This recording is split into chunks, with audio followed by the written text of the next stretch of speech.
Good evening, sir. I'm Dr. Pooja. I'm a physiotherapist. Sir, during your oration, you just said these lines. I would just like to repeat them. You said, every person who is an extremist Muslim, the problems of the humanity will be solved. I would just like to make a correction. I'm too young to correct you, sorry for that. But from the core of my heart, I believe this sentence would have been more authentic if we put it this way. Every person who is an extremist, the problems of the humanity will be solved. Maysoever he is a Muslim, a Hindu, a Christian, whosoever. Dr. Pooja has asked a very good question. And sister, if I'm wrong, I'm ready to accept the mistake. The question and answer is meant for that. If I say by mistake 2 plus 2 is equal to 5, you have a right to correct me, it's not 5, it's 4. I'm a human being.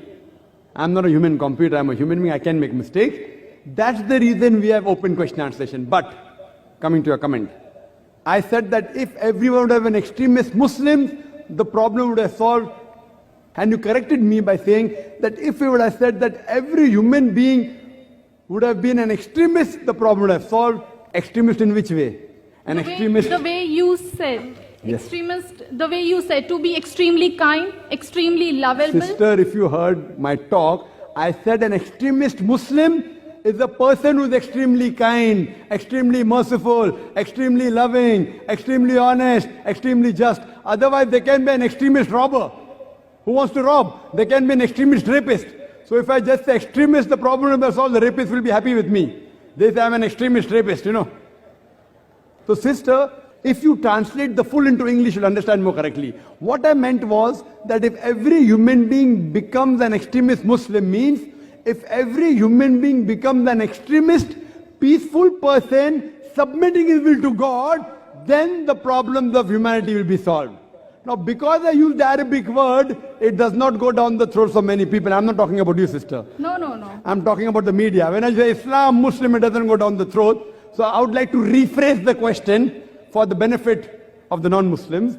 If every human being becomes an extremely peaceful person, submitting his will to Almighty God, the problems of humanity will be solved.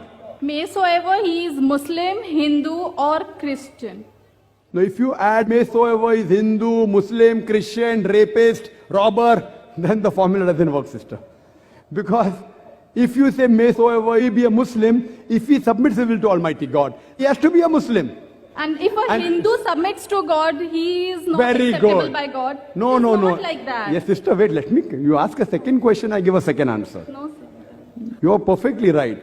What's the definition of the word Hindu, sister? Hindu is a geographical definition, meaning those people living in the land of India. In that definition, I'm a Hindu, sister. I'm a Hindu Muslim by geographical definition. But this word Hindu was first used by the Arabs when they came to India. When I go to Saudi Arabia, they say Hindu. You know?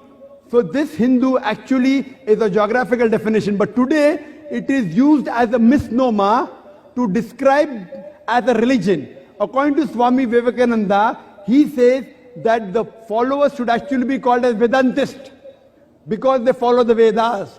So Hindu is a misnomer. You ask any scholar. So if you say, can a Hindu be a Muslim? Geographical definition, I am a Hindu, I am living in India, I submit my will to God, I am a peaceful person. But everyone, but sister, even the Americans can be good. Even the English can be good. If I say everyone in the world should live in India, as it is there is population, as it is more than 1 billion people. I would like to reframe my question, Sister, sir. please let me complete the answer. You asked a question, I'm giving the answer. You asked a question, I'm giving the answer. We'll give you a second chance, no problem, sister. Surely. But at least let me clarify. Therefore, the words that you use, you should understand the meaning of the word. If every human being should live in India, then the Indian government will have a problem. As it is, they say, hum do hamare do, ek ke baad abhi nahi, do ke baad kabhi nahi. They're talking about family planning. We too and our too. Hum do hamare do, ek ke baad abhi nahi, do ke baad kabhi nahi. Means after one, let there be a gap. After two, you should not at all produce. Family planning, you can hear my answer in Quran Modern Science. So sister, therefore the words that you speak, if it's not in English, people sometimes have confusion. So if you're a Hindu, submitting a will to God, submitting and following the Vedas, if you see my talk, sister, on similarities between Islam and Hinduism, the Vedas say that you should believe in one God. If you follow the Vedas, it's mentioned in Upanishad, Chandogya Upanishad, chapter number 6, section number 2, verse number 1. It says that Ekam Evidityam, God is only one without a second. It's mentioned in the Veda, Yajurveda, chapter number 32, verse number 3. Na tasya pratimasti. Of that God, there is no pratima. Pratima means image, statue, sculpture, photograph. Of that Almighty God, according to Veda, there are no images, there are no photographs, there are no sculptures, there are no statues. If you are such a Hindu, it's mentioned in the Veda of another messenger to come, the final messenger, whose name is Prophet Muhammad, peace be upon him. He is prophesied in the Kalki Avatar, chapter number 2, verse number 5, verse number 7, verse number 9, verse number 11, verse number 15, that this Kalki Avatar, he will be born in the city of peace, that is Makkah. His father's name shall be Vishnu, Yash, servant of God, translated Abdullah, which was the name of the Prophet Muhammad sallallahu alaihi wasallam's father. His mother's name shall be Sumati, means peaceful, serenity. In Arabic it's Amina, which was the name of Prophet Muhammad sallallahu alaihi wasallam's mother. He will be born on 12th month of Madhav. We know he was born on 12th of Biawal. He'll have 4 companions, the first 4 Khulfa Rashidin. I can go on and on and on.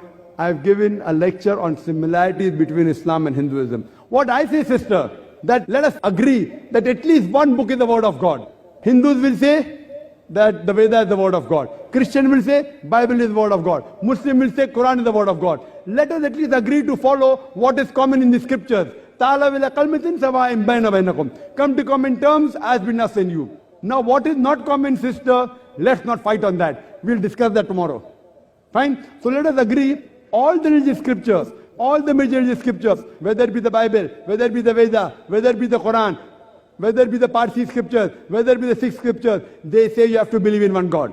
Most of the major religions, they prophesy the coming of the last and final messenger. It's mentioned even in the Bible, in Deuteronomy, chapter number 18, verse number 18, book of Deuteronomy, chapter number 18, verse number 19, in the book of Isaiah, chapter number 29, verse number 12. It's prophesied in the Song of Solomon, chapter number 5, verse number 16. In the New Testament, Gospel of John, chapter number 14, verse number 16. In the Gospel of John, chapter number 15, verse number 26. In the Gospel of John, chapter number 16, verse number 7. In the Gospel of John, chapter number 16, verse number 12, 14. Jesus Christ, peace be upon him, says, I have many things to say unto you, but ye cannot bear them now. For he, when the Spirit of truth shall come, he shall guide you into all truth. He shall not speak of himself. All that he hears shall he speak. So what we come to know from all these major scriptures, that you have to believe in one God, who has got no images, who has got no idols. You have to believe in the last and final messenger. So let us agree, sister. Let's not fight on the differences. Let's agree to follow what is common in the Hindu scriptures, in the Parsi scriptures, in the Christian scriptures. You're talking Hindu, Muslim. I'm talking about Parsiism. I'm talking about Islam. Let us agree to follow what's common. And inshallah, all the human beings who believe in God, they'll have to agree there's one God who has got no images, who has got no statues, and have to believe that one last and final messenger has to come, whose name is Prophet Muhammad, peace be upon him. Then we will have every human being should be an extremely peaceful person, submitting his will to Almighty God. Then the problems of humanity will be solved. Hope that answers the question, sister. Yeah, thank you, sir.